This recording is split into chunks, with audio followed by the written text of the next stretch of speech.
Mars media நேயர்களுக்கும் அன்பர்களுக்கும் இந்த நாள் இனிய நாளாக அமைய எல்லாம் வல்ல இறைவனை பிரார்த்திக்கின்றோம். இந்த சேனல் உங்களுக்கு பிடிச்சிருந்தா மறக்காம சப்ஸ்கிரைப் பண்ணுங்க, ஷேர் பண்ணுங்க, லைக் பண்ணுங்க, கமெண்ட் பண்ணுங்க. எனதருமை சிம்மராசி நேயர்களே, இன்னைக்கு இந்த பதிவுல நம்ம என்ன பார்க்க போறோம் அப்படின்னா, மங்களகரமான குரோதி ஆண்டு ஆணி மாத ராசி பலன். இந்த ஆணி மாசத்துல உங்களுக்கு எந்தெந்த கிரகங்கள் அற்புதமா வேலை செய்ய போறது, எந்தெந்த கிரகங்கள் மூலமா நீங்க கவனமா இருக்கணும், பரிகாரமா என்ன பண்ணினா ரொம்ப விசேஷம் அப்படிங்கறத பத்தில நம்ம இப்ப தெளிவா பார்க்க போறோம். முதல்ல இந்த மாசத்தோட கிரக நிலைகள், கிரக சஞ்சாரங்கள், பெயர்ச்சிகள் அப்படின்னு பாத்தீங்கன்னா, உங்களோட 9ஆம் இடமாகிய பாக்கியஸ்தானத்துல 4-9 கூடிய அதிபதி செவ்வாய் பகவான் ஆட்சி அமைச்சு சூப்பரா உட்கார்ந்துட்டு இருக்காரு. ஏற்கனவே ஒரு 2-3 மாசமா பிரச்சனைகளை கொடுத்தவர் இப்ப ஓரளவுக்கு உங்களுக்கு நிம்மதியை கொடுத்துட்டு இருக்காரு, பரவாயில்லைங்கிற மாதிரி. 11/7/2024 இருந்து உங்களோட ஜீவனஸ்தானமாகிய 10ஆம் இடத்துக்கு வந்துடுறாரு இந்த செவ்வாய் பகவான். அங்க ஆல்ரெடி ஜீவனஸ்தானத்துல குரு பகவான் இருந்துட்டு இருக்கிறதுனால இந்த செவ்வாய் பகவானை சேர்த்து குருமங்கள யோகத்தை உங்களுக்கு கொடுக்க போறாரு. அதே சமயம் ஜீவனஸ்தானத்துல 5-8 கூடிய அதிபதி குரு பகவான், அவரோட பார்வைன்னு பார்த்தீங்கன்னா தனவாக்கு குடும்பஸ்தானமாகிய 2ஆம் இடத்துல, சுகஸ்தானமாகிய 4ஆம் இடத்துல, பகைருண ரோகஸ்தானமாகிய 6ஆம் இடத்துல. அடுத்தபடியா லாபஸ்தானத்துல 2-11 கூடிய அதிபதி புதன், 3-10 கூடிய அதிபதி சுக்கிரன், ராசிநாதன் சூரிய பகவான், இவங்க 3 பேரும் இருக்காங்க மாச ஆரம்பத்துல 11ஆம் இடத்துல. அதே சமயம் புதனும் சூரியனும் சேர்ந்து இருக்கிறதுனால புதாதித்ய யோகம் இருக்கு. 26/6/2024 இருந்து புத பகவான் விரயஸ்தானத்துக்கு வந்துடுறார். 7/7/2024 இருந்து சுக்கிர பகவானும் விரயஸ்தானத்துக்கு வந்துடுறார். தனவாக்கு குடும்பஸ்தானத்துல கேது பகவான் குருவின் பார்வை பலத்தை பெற்று சஞ்சரிக்கிறார். களத்திரஸ்தானத்துல சனீஸ்வர பகவான் சசயோகம் 6-7 குடையவர். இந்த சனீஸ்வர பகவான் 19/6/2024 இருந்து வக்ரகதி அடைகிறார். அஷ்டமஸ்தானத்துல ராகு பகவான். இதுதான் இந்த மாசத்தோட கிரக நிலைகள், சஞ்சாரங்கள்.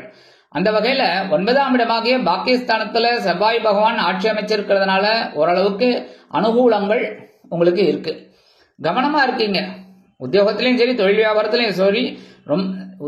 வியாபாரத்திலையும் சரி ரொம்ப கவனமா இருக்கீங்க. அதனாலே உங்களுக்கு ஓரளவுக்கு போயிட்டு இருக்கு.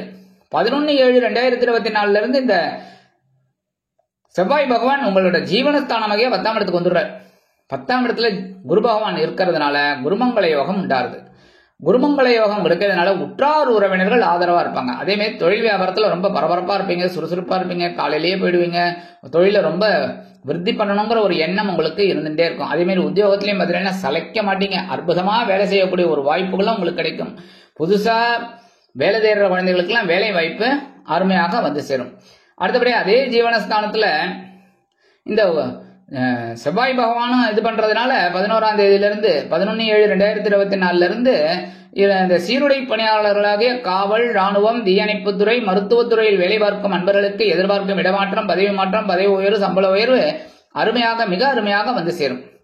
அடுத்தபடியா ஜீவனஸ்தானத்துல குரு பகவான் உங்களோட தனவாக்கு குடும்பஸ்தானமாகிய 2ஆம் இடத்துல பாக்கிறார். 4ஆம் இடமாகிய சுகஸ்தானத்தை பாக்கிறார். பகைருண ரோகஸ்தானமாகிய 6ஆம் இடத்தை பாக்கிறார். அதனாலே உங்களுக்கு சில பேருக்கு பாத்தீங்கன்னா சொத்து சேர்க்கை உண்டாகும். வருமானம் நீங்க எந்த அளவுக்கு உழைக்கிறீங்களோ கடுமையா கண்டிப்பா அந்த வருமானம் உங்களுக்கு வந்துட்டு இருக்கும். அதே மாதிரி உடல் ஆரோக்கியமும் பரவாயில்லை, ஒன்னும் பெரிய அளவுல பாதிப்புகள் இராது. கவனமா இருக்கணும், சரியா?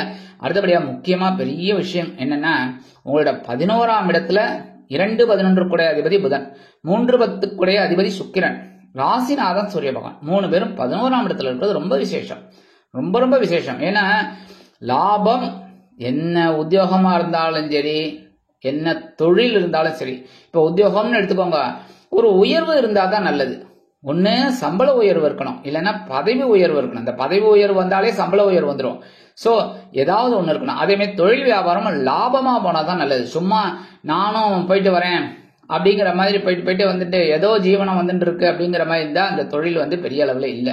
ஆக தொழில் விருத்தி அடையணும். அந்த வகையில லாபஸ்தானத்துல இந்த 3 கிரகங்களும் இருக்கிறது ரொம்ப விசேஷம். அதுலயும் இந்த புதனும் சூரியனும் சேர்ந்திருக்கிறதுனால, புதாதித்ய இருக்கிறதுனால இந்த கல்வி பயிலும் மாணவ மாணவிகள், இந்த குழந்தைகள்லாம் ரொம்ப நல்லா படிக்கக்கூடிய ஒரு வாய்ப்புகள்லாம் அவங்களுக்கு தேடி வரும். அதே மாதிரி தொழில் வியாபாரம் ரொம்ப நல்லபடியா இருக்கும். உத்தியோகத்திலயும் நீங்க எதிர்பார்க்கிற ஒரு வருமானம், முன்னேற்றம் கண்டிப்பா இருக்கு. அதே மாதிரி இந்த நேரத்துல உடன்பிறப்புகளும் ரொம்ப அனுகூலமா இருப்பாங்க. 26/6/2024 இருந்து இந்த புத பகவான் 12ஆம் இடமாகிய விரயஸ்தானத்துக்கு வந்துடுறார். 7/7/2024 இருந்து சுக்கிர பகவானும் உங்களோட விரயஸ்தானமாகிய 12ஆம் இடத்துக்கு வந்துடுறார். 12ஆம் இடம் வந்தோடனே சில பேருக்கு விலை உயர்ந்த பொருட்களை வாங்கி மகிழும் வாய்ப்புகள் வந்து சேரும். வீடு, மனை, வாகனம் அதெல்லாம் கூட வாங்குறதுக்கு வாய்ப்புகள் தேடி வரும். ஏன்னா செலவு வைக்கணும்ல. ஸோ நல்ல செலவா எடுத்துக்கிட்டீங்கன்னா ரொம்ப நல்லது. சரியா? அதுக்கு தான் சொல்றேன், உடல் ஆரோக்கியத்துல கவனமா இருக்கும். இருந்தாக்க கண்டிப்பா மருத்துவ செலவுகள் வராது. மற்றபடி தனவாக்கு குடும்பஸ்தானத்துல கேது பகவான் 2ஆம் இடத்துல, நேர அஷ்டம ராசியில ராகு பகவான். என்ன, உடம்ப நல்லபடியா கவனிச்சுக்கணும். புரியுதா? உடம்ப நல்லபடியா கவனிச்சுக்கணும். அனாவசியமான அந்த விருந்து கேளிக்கைகள் இதெல்லாம் வந்ததுன்னா கரெக்டா போயிட்டு என்ன உணவு கட்டுப்பாடோ அதெல்லாம் நீங்க மெயின்டைன் பண்ணிக்கணும். அடுத்தபடியா பேசுற வார்த்தையில ரொம்ப கவனமா இருக்கணும். ஏன்னா தன வாக்கு குடும்பம், வாக்கு சுத்தம் கண்டிப்பா இருக்கணும். அப்பதான் தனவரவு வரும். தனவரவு வந்தாதான் குடும்பம் நன்னா இருக்கும். சரியா? அதனால பேசுற வார்த்தையில கவனமா இருக்கணும். குடும்பத்துல சின்ன சின்ன குழப்பங்கள்லாம் இருக்கும். அதே மாதிரி கணவன் மனைவி ஒற்றுமையும் சில நேரங்கள்ல அப்படி இப்படி இருக்கும். அதாவது அந்த அரசல் புரசல் மங்கள்ல அந்த மாதிரிலாம் போயிட்டு இருக்கும். கவனமா இருக்கணும். பேசுற வார்த்தையில, எடுக்கிற முயற்சியில எல்லாத்துலயுமே கவனமா இருந்தா ரொம்ப நல்லது. வாழ்க்கை துணையோட உடல் ஆரோக்கியத்துல கொஞ்சம் சிறப்பு அக்கறை எடுத்துக்கிறது நல்லது. இருந்தாலும் இந்த வெளிநாட்டுல போய் வேலை பார்க்கறது, வெளிநாட்டுல போய் படிக்கணுங்கிற குழந்தைகளுக்கு எல்லாம் கொஞ்சம் தடை தாமதத்திற்கு பிறகு அருமையாக நிறைவேறும். இருந்தாலும் இந்த அஷ்டமஸ்தானத்துல இருக்கிற ராகு பகவான் உங்களுக்கு பிரம்மாண்டத்தை கொடுப்பார். இப்படிதான் அதெல்லாம் நீங்க எடுத்துக்காம கேது பகவானோட இதை எடுத்துக்கிட்டு கவனமா இருக்கணும். ஏன்னா கேதுவுக்கு குருவோட பார்வையும் கிடைக்கிறதுனால ஓரளவுக்கு உங்களுக்கு சிறப்பான சூழ்நிலை அமையும். அடுத்தபடியா களத்திரஸ்தானமாக 7ஆம் இடத்துல 6-7 குடை அதிபதி சனீஸ்வர பகவான் சசயோகம் பெற்று சஞ்சரிக்கிறார். ஆனா அவரும் 19/6/2024 இருந்து வக்ரகதி அடைகிறார். வக்ரகதி அடைகிறது பரவாயில்லை. வாழ்க்கை துணை ஓரளவுக்கு உங்களுக்கு அனுகூலமா இருப்பார். வாழ்க்கை துணை வழி உறவினர்களும் இந்த நேரத்துல உங்களை புரிஞ்சுக்கிட்டு உங்களுக்கு அண்டர்ஸ்டாண்டிங்கா இருப்பாங்க. நண்பர்கள் விஷயத்துல கொஞ்சம் கவனமா இருந்தாலே போரும். ஏன்னா தேவையில்லாத சில குழப்பங்கள் நண்பர்களின் மூலம் வரலாம். அப்படிங்கிறதுனால நண்பர்கள் விஷயத்துல கொஞ்சம் கவனமா இருக்கிறது நல்லது. மற்றபடி எந்த ஒரு விஷயத்திலும் தொழில் வியாபாரம் அப்படின்னா கூட்டாளிகள்கிட்ட தேவையில்லாத பிரச்சனைகள் எல்லாம் பண்ணிக்க கூடாது. கவனமா இருக்கணும். சரியா? மற்றபடி எல்லா விஷயத்திலுமே கவனமா, உடல் ஆரோக்கியம் ஏற்கனவே முன்னாடி சொல்லிட்டேன், உடல் ஆரோக்கியத்துல ரொம்ப கவனமா இருக்கணும். இருந்தாலே உங்களுக்கு சில குழப்பங்கள்லாம் கண்டிப்பா வராது. ஒரு நன்மைகள் உண்டாகும். மற்றபடி எந்த பிரச்சனையும் இருக்கக்கூடாது அப்படின்னா ஆன்மீக விஷயங்கள்ல உங்க மனசை செலுத்தினீங்க அப்படின்னாலே கண்டிப்பா நல்லது நடக்கும். மற்றபடி பரிகாரமா என்ன பண்ணணும்னா கண்டிப்பா சூரிய வழிபாடு பண்ணுங்க. சூரிய வழிபாடு பண்ண உங்களுக்கு பெரிய முன்னேற்றம் கண்டிப்பா வரும். ஏன்னா லாபஸ்தானத்துல சூரிய பகவான் உங்க ராசிநாதன் அற்புதமா இருக்கிறதுனால தொழில், வியாபாரம், கூட்டு தொழில், அதே சமயம் சுயமா தொழில் பண்றது, உத்தியோகத்துல இருக்கிறவாளுக்கு எல்லாருக்குமே, கல்வி பயில மாணவ மாணவிகள் எல்லாருக்குமே ஒரு தனி பவர் கிடைக்கும். அதனால சூரிய வழிபாடு பண்ணுங்க. உடல் ஆரோக்கியமும் ரொம்ப நல்லபடியா இருக்கும். மற்றபடி இந்த ராகு கேது பிரீத்திக்காக புற்றுக்கோயில் போயிட்டு வருது ரொம்ப நல்லது. நான் ஒவ்வொரு மாசமும் சொல்லுவேன், கண்டிப்பா சொல்லுவேன். சரியா? ஏன்னா நீங்க நல்லா இருக்கணும். அதுதான் எங்களோட ஒரு விருப்பம். அதுக்காக தான் ஒவ்வொரு பதிவும் நாங்க போட்டுக்கிட்டு இருக்கோம். என்ன எல்லாம் இந்த மாதிரி ஒரு பரிகாரம் அப்படிங்கும்போது அதை செஞ்சாக்க நமக்கு ஒரு பிரச்சனைகள் கொஞ்சம் குறையும். ஏன்னா பிரச்சனை இல்லாத வாழ்க்கை யாருக்குமே கிடையாது. கரெக்டா? எந்த ஜீவராசிக்குமே கிடையாது. அப்படி இருக்கும்போது நம்ம அந்த பிரச்சனைகள்ல இருந்து வெளியில வரணும். அவ்வளவு. அதுக்குதான் இந்த சின்ன சின்ன பரிகாரங்கள். ஆக இந்த பரிகாரம் அப்படிங்கும்போது இந்த புற்றுக்கோயில் போயிட்டு அம்பாள் தரிசனம் பண்றது ரொம்ப விசேஷம். அதே மாதிரி இந்த புற்றுக்கோயில் எப்பப்பெல்லாம் போகணும் அப்படின்னா செவ்வாய்க்கிழமை, வெள்ளிக்கிழமை, ஞாயிற்றுக்கிழமை போயிட்டு அம்பாள் தரிசனம் பண்றது ரொம்ப விசேஷமான பலன்களை உங்களுக்கு கண்டிப்பா கொடுக்கும். முடியாதவங்க அட்லீஸ்ட் ஒரு நாள் கண்டிப்பா போயிட்டு வாங்க. செவ்வாய், வெள்ளி, ஞாயிறு 3 நாள்ல ஒரு நாள் கண்டிப்பா போகலாம். சரியா?